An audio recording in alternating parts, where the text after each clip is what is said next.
The 133rd honor flight of Southern Indiana is just around the corner. Who are the people making these veterans' dreams into a reality, and how much preparation goes into such a fast process? Coming up next on Newsmakers.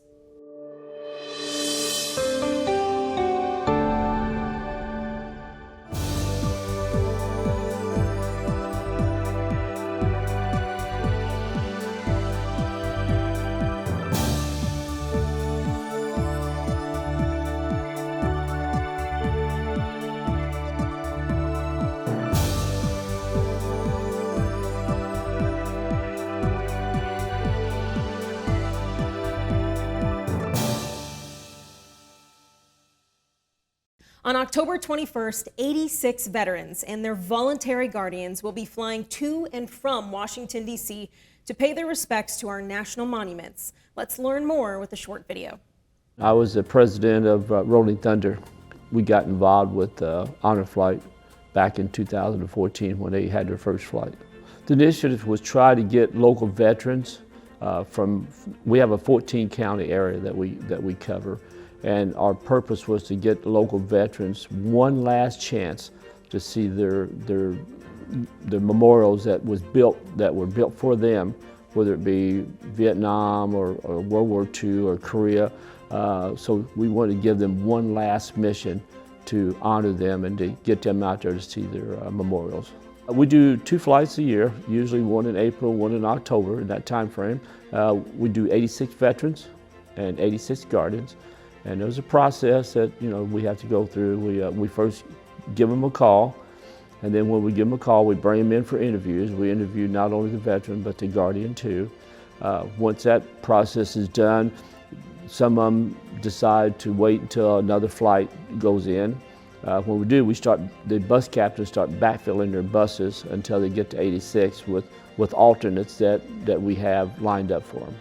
They sent me a thing in the mail and invited me to go on the honor flight, and I wasn't sure I'd be able to go because they usually are sending people between 77 and 79 now.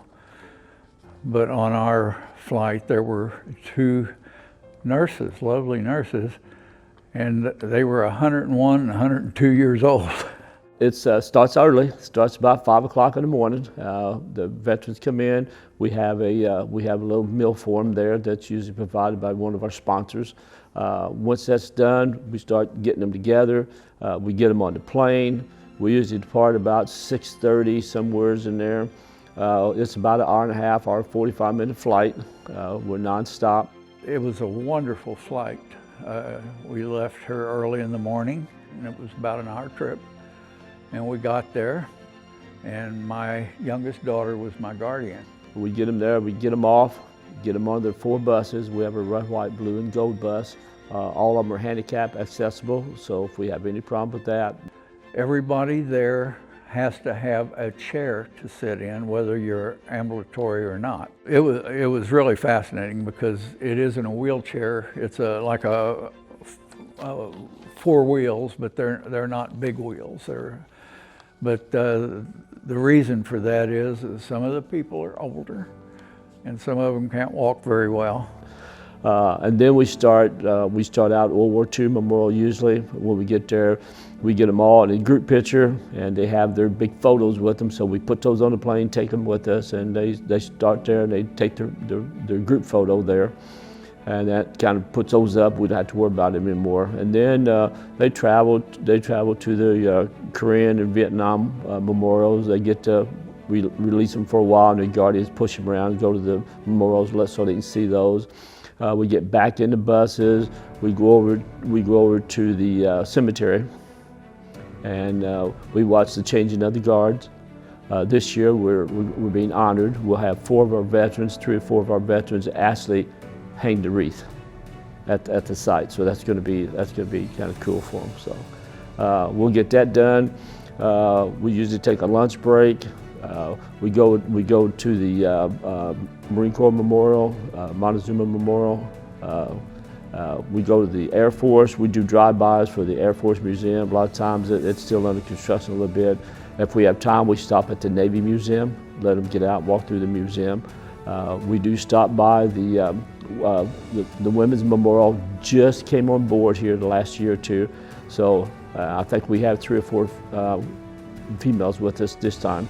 So what we'll do is we'll stop there, and they actually come on the buses and present them with a buffet from the memorial. That's pretty cool.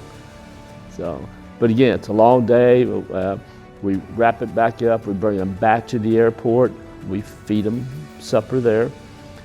Get on the plane, come back to Evansville, get them off the plane. Takes about a half an hour to 45 minutes. Get them in line.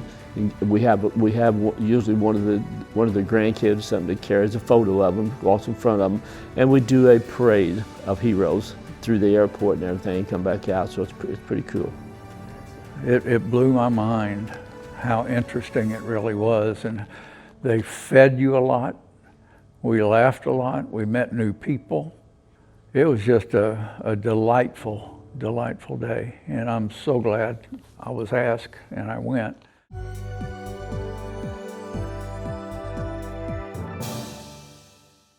Here to discuss the steps that the volunteers at Southern Indiana Honor Flight take to make such a fast-paced day happen is the Media Director of Honor Flight of Southern Indiana, Diane Shaw, and Bus Captain Sue Benger. Thank you both for joining us. Thank you for having us. Yeah, of course. Thank you for inviting us. Of course. So let's first go over your roles here. How long have both of you guys been involved with Honor Flight?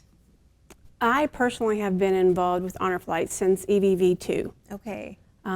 Just by making a monetary donation. And then I went to the parade, the Welcome Home Parade, and that was the first time I've ever experienced it. I was just overwhelmed. Kind of sucked you in. Oh, for sure, for sure. And then I became a strong volunteer for EVV3.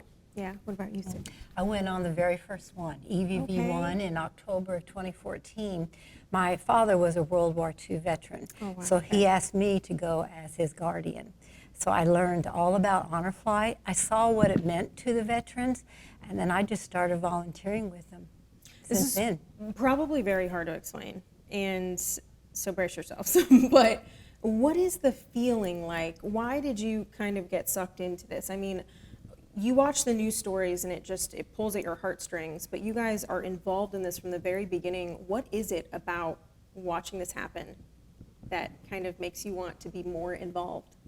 It's a way, you tell our veterans, thank you for your service. We say those words a lot, but this is a way to put action behind those Absolutely. words, and that's what I saw, that this is another way to show them our respect and appreciation for what they did.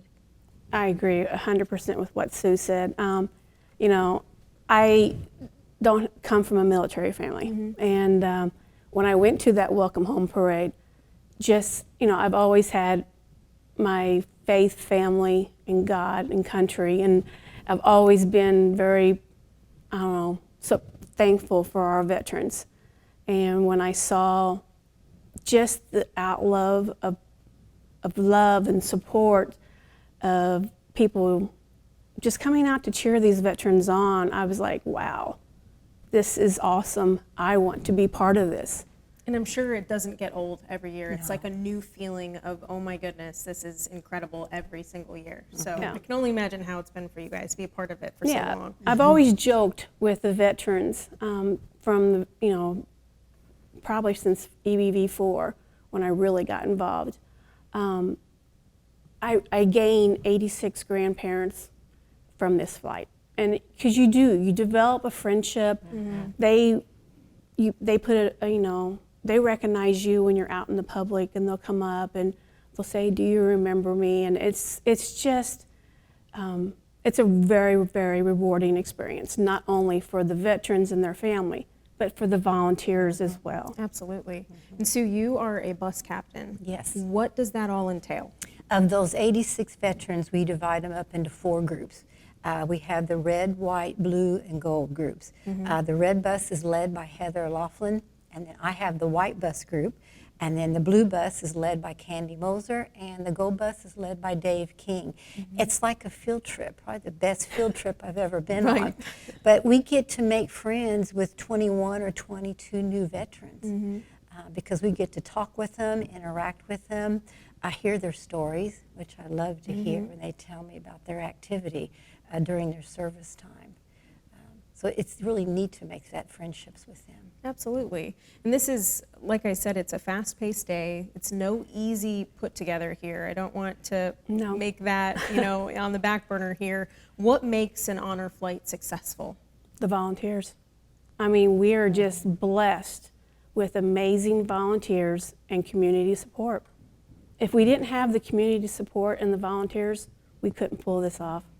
This will be our 15th flight. And you might think along the way that the community support might start to wane a little bit, but it doesn't. I mean, each time we get ready to go, we have people come out, volunteers come out. It's really been amazing to see how the tri-state area still wants to support our veterans. And then, of course, we'll talk about this in a little bit, but the welcome home aspect of it is always packed. It's always packed there, and the support there you get to see is just incredible. And I haven't seen it firsthand yet. I've only seen it on the screens and covering the stories and all the things, so I'm excited to see it firsthand this year. You guys talk about the volunteers a lot. Obviously, they make this happen. How many volunteers does it take? Oh, It'd be hard to give a number. yeah, just for meet and greet, which is the pre-flight dinner, I think we're close to 100 volunteers in some aspect that are putting that event together. The wheelchair team, which is, they just really take care of our equipment so the veterans are safe. And then you got servers and people who are cleaning up, and it's just, there's a lot of people at each event. And at that dinner, I know they like to ask for groups if they want to come in to help serve the dinner, such as a youth group, a church group, a sports group. If they want to come in and do this for the veterans, they're welcome. Are there still opportunities to volunteer, or is there kind of a deadline? Or if somebody sees this, they want to volunteer this year, is there still an opportunity to do so? Oh yeah, they can still volunteer. Okay. They go to our website or our Facebook page. And of course, Facebook page, I'll let you go ahead with that. You're a media lady. Facebook, that's the best way for anybody to follow along and know what we're doing. And if we need support, we put that out there. Like right now, we need parade escorts, which are grade school kids, grade school and through high school. So 6th grade through high school, senior year. And it's just a great opportunity for the younger generation to just hang out with these veterans. I mean, I always say if you give them a moment to talk, they'll talk. They, and it's just letting the younger generation know what these men and women did. Sometimes we lose that, and I think this is a great opportunity for those parade escorts. So, if they want to be a parade escort, they can be participating in the parade by holding the posters. But to what Sue said is that, yes, if they want to be a volunteer, they go to our website, which is www.honorflightsi.org, and there's an Apply Now button, and there's a drop-down link for veteran applications, guardian applications, and then volunteers. And they'll get emails once they complete that application, and that'll let them know when we need volunteers, how many volunteers we need, and what they're going to do. So they decide, they're in control of when they can volunteer. I know we could, did you want to add something? Just that if they can't do every event that we have, and we only go 2 times a year, so it's not like it's something going on every single week. Right. But like Diane said, you can choose what you can do. I believe now we'll be getting ready for the welcome home. Yes. I don't think the volunteer list has been sent out for the welcome home. So if anybody out there would still like to come out for the welcome home and volunteer, they can still do that. And we know plenty of people like to come out for that. Yeah. So Yes. hopefully you'll get more volunteers for that. I know we could talk about the volunteers for probably forever because they're so important, but let's kind of move on to the veterans here. What does eligibility look like? What makes a veteran eligible to go on the honor flight? It's very simple. Yeah. They served. They signed up to serve. It doesn't matter what time period they served. It doesn't matter during what conflict area, what branch of service, they served. So that's what makes them eligible. Now we choose our veterans based on the age only. We start, when we get ready to call, about 12 weeks before the flight, we start with the oldest in our database and just keep calling till we get our 86 veterans. And this isn't, and this kind of looks at, you know, maybe veterans that have health complications or disabilities, they can still go. Oh, yeah. yes. You are going to make sure that they go. Unfortunately, we do leave some spaces open for veterans that are very ill, terminally ill, so that they get their chance to go on their honor flight. What is it? Go ahead. Did you want to add something? The only thing I was going to add was the only thing they need is an honorable discharge. And, you know, they do not have to have served during conflict. And I think that's the misknown, that everybody always thinks, oh, I didn't serve during combat. It doesn't matter. Or that they left the United States and served overseas, and that doesn't matter either. As long as they served and they have an honorable discharge, they're invited to apply. You guys have veterans that go on the honor flight and have their caretakers that they know, that they've met before. But something that I thought was really interesting, I was able to go to the training a couple weeks ago, is that some of those veterans don't know who's going to be next to them the entire time. And there was a couple times where the volunteers were like, those are the people that are going to have the most fun if you don't know you're a veteran. Can you talk about that a little bit? Why is that the case? So I went as a guardian on EVV 5, I believe it was, yes. And I did not know my veteran until a couple days before. He had a family member that was going to go, and that family member, you know, just hadn't flown in a very, very long time and let the nerves take over. So I quickly jumped in and said I would go, and it's just a bonding experience. I still reach out to him. You know, you get to know them, and you, like, while you're riding on the bus, I heard so many stories about this gentleman's life, and it just felt like I said earlier, I was sitting with my grandfather. So it is. It makes you emotional. Yeah, it's very rewarding. And how long ago was that for you? Gosh, EBV 5 was in About 16, 16, 2016, yeah. I don't probably. want to continue to make you upset, No, but to reflect on that. But I do want to just kind of recognize the impact of that. How long ago that wasn't like it just happened last year, but you are still so touched by that moment. And that kind of segues into my next question. Eligibility for guardians. Somebody sees this and they're like, that would be an amazing experience. I would love to do that. They say your reaction and are just so touched by that. What makes you eligible to be a guardian?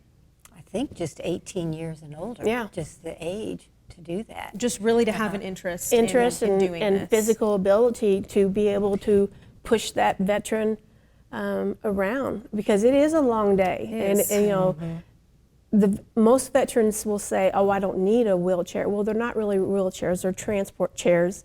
And we take those, so each veteran has that opportunity to have that chair, because as the day progresses, they tire. And so then that's when the guardian has to step up and make sure that they are getting from point A to point B in a very quick pace. And each of these memorials that we're going to visit, they really don't have benches or areas to rest if they want to just take time to reflect. So then we offer a wheelchair for each veteran as they get off of our bus to take that with them. I know we could probably talk about this forever, but I have one last question for you guys. What information is out there that any interested veteran that maybe they want to get their name on the list, or there's a loved one watching this that wants to get a veteran's name on the list, what information is out there that maybe they should go to first? The website, should we start there? The website for sure is where, you know, there's a lot of information on the website, and there's a lot of categories and, you know, drop down links. But if there's a family member who knows that their loved one or a church friend who is a veteran who has never taken his or her honor flight, they have got to get them to sign up. And, you know, just go ahead and fill the application out with a name, an address, a phone number, and we have volunteers that will call them to get them properly signed up if need be. And I would only add, if they are on Facebook, they could go to Honor Flight Southern Indiana, and they can follow what we've already been doing in preparation for EVV 15, because we do the same thing for each flight, and then they can get an idea of what is going on. Perfect. Well, is there anything, last thought that you would like to add before we wrap up here? Only that if we are reaching any veterans out there, we hope you sign up and give us a chance to take you on your honor flight. Awesome. Well, thank you both for joining us. Oh, thank you. Yeah, thank you, Jesse.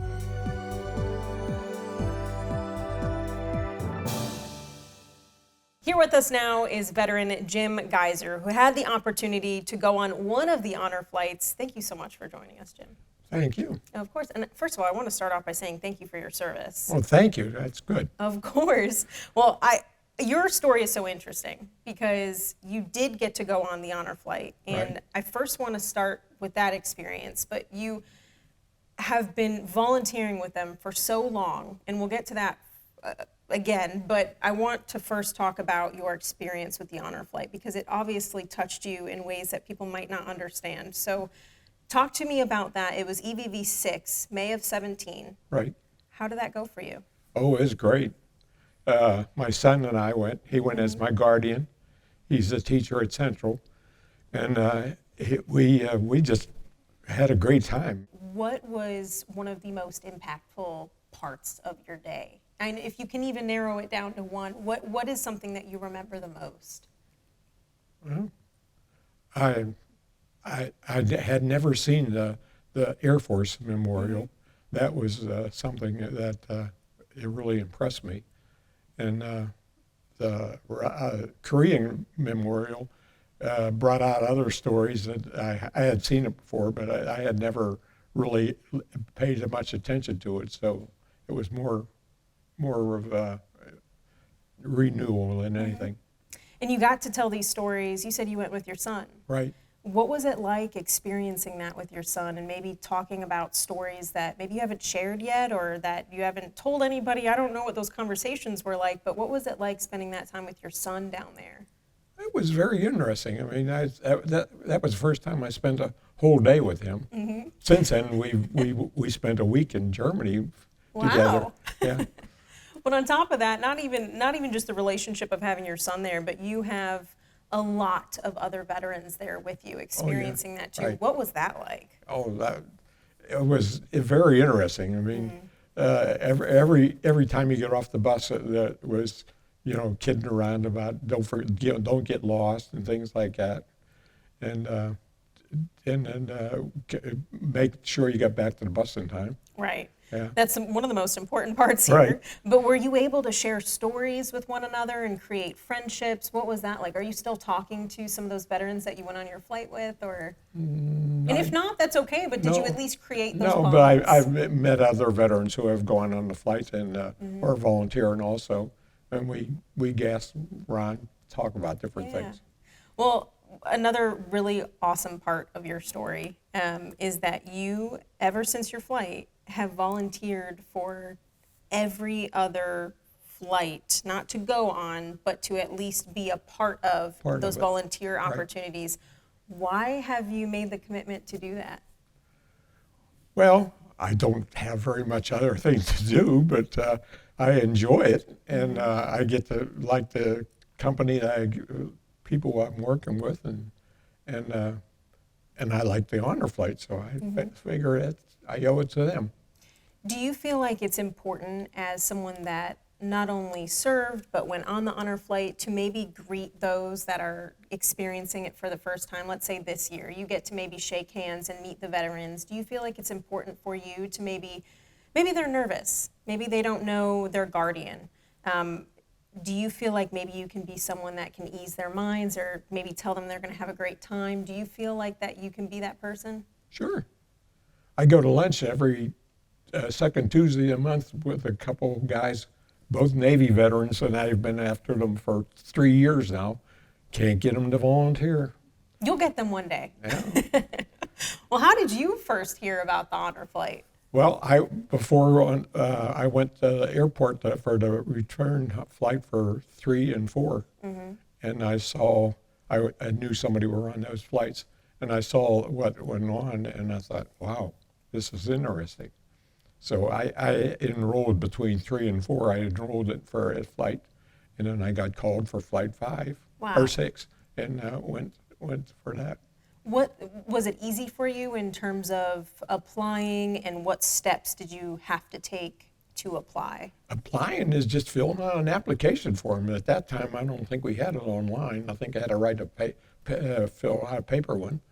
And then the next thing, they called me, and I was kind of shocked. I got on so quick after I been on there. There's a lot of experiences. I'm sure we could talk about all the little aspects here of what you enjoy during the honor flight, but a couple of them stick out to me. The mail call when Yeah. you get to open the letters from people that you might not even know. What was that like? What kind of feelings were you feeling? About 70% of it is from grade school kids that's pretty curious and fun to read. And I kept them for a long time, and I didn't want to keep them around too long. I kept the good ones. Were you able to kind of see the other reactions from the other veterans? I mean, you're probably opening letters from maybe some are family, friends, but to know that there are people that don't even know you taking the time to write these letters, I mean, it's just got to be a really emotional experience for some people. It is. And then I volunteer, to sort the mail we get in. Okay. Put it out for each veteran. And I see some veterans get a little basket full. Some of them get 3 baskets full. And it gets to the point where we can't give them all the mail on the flight. We have to give it to them after the flight because they can't put that extra weight on the planes. I can only imagine how many letters come in, but it's nice to know that those veterans at least get, whether it's a small stack or a big stack, they are opening letters from Right. people that are very grateful. That welcome home parade too is always something that people look forward. I mean, the airport is packed when the welcome home happens. What is that feeling like for people that may have not been able to be at the airport during these welcome homes? What is the experience like there? It's an overwhelming amount of gratefulness, I feel like. Yeah, it is. I mean, besides the people who are coming back from the flight, there's the alumni section there. The last flight, they had to expand the alumni section 3 times because they kept getting more veterans coming in who hadn't told us they were coming. Mm-hmm.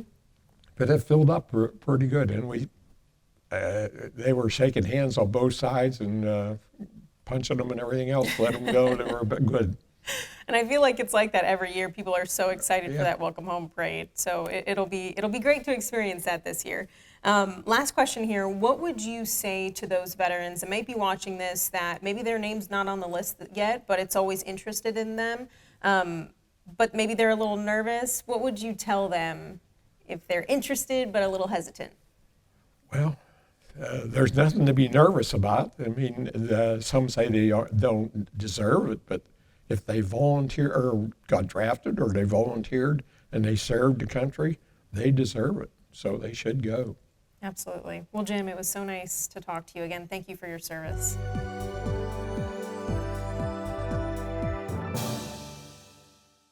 Thanks again to all of our guests for joining us to talk about the honor flight of Southern Indiana and what it does for our local veterans and community. Thanks for watching WNIN Newsmakers.